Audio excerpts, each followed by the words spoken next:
Hello friend, नमस्कार। नमस्कार। आंवला नवमी 23 नवंबर को है।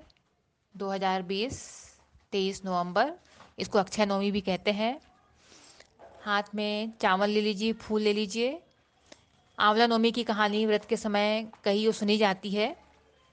एक राजा था। उसका प्रण था कि वो रोज 1.25 मन आंवले दान करके ही खाना खाता था। इससे उसका नाम आंवलिया राजा पड़ गया।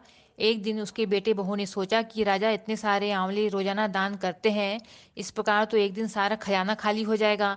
इसलिए बेटे ने राजा से कहा कि उसे इस तरह दान करना बंद कर देना चाहिए। बेटे की बात सुनकर राजा को बहुत दुख हुआ और राजा रानी महल छोड़कर बियावान जंगल में जाकर बैठ गए। राजा रानी आंवला दान नहीं कर पाए और प्रण के कारण कुछ खाया नहीं। जब भूखे प्यासे 7 दिन हो गए तब भगवान ने सोचा कि यदि मैंने इनका प्रण नहीं रखा तो इसका सत नहीं रखा तो ये विश्वास चला जाएगा। इसलिए भगवान ने जंगल में ही महल, राज्य, बाग बगीचे सब बना दिए और ढेरों आंवले के पेड़ लगा दिए। सुबह राजा रानी उठे तो देखा कि जंगल में उनके राज्य से भी दुगना राज्य बसा हुआ है। राजा रानी से कहने लगे, रानी देख, कहते हैं सत मत छोड़े सूरमा, सत छोड़ या पत जाए, सत की छोड़ी लक्ष्मी फेर मिलेगी आए।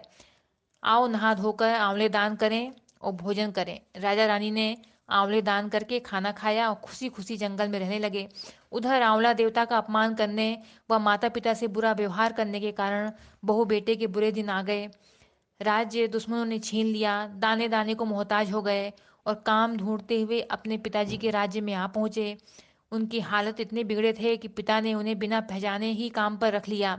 बेटे बहू सोच भी नहीं सकते थे कि उनके माता पिता इतने बड़े राज्य के मालिक हो सकते हैं। सो उन्होंने अपने माता पिता को नहीं पहचाना। एक दिन बहू ने सास के बाल गूंथते समय उनकी पीठ पर मस्सा देखा।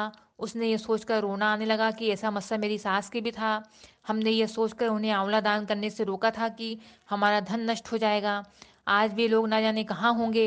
यह सोचकर बहू को रोना आने लगा और आंसू टपक टपक कर सास की पीठ पर गिरने लगा।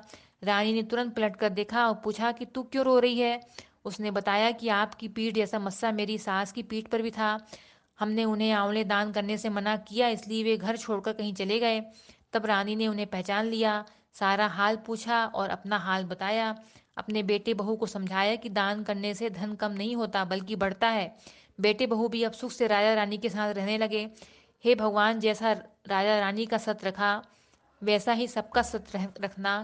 कहते सुनते सारे परिवार का सुख रखना। कथा समाप्त।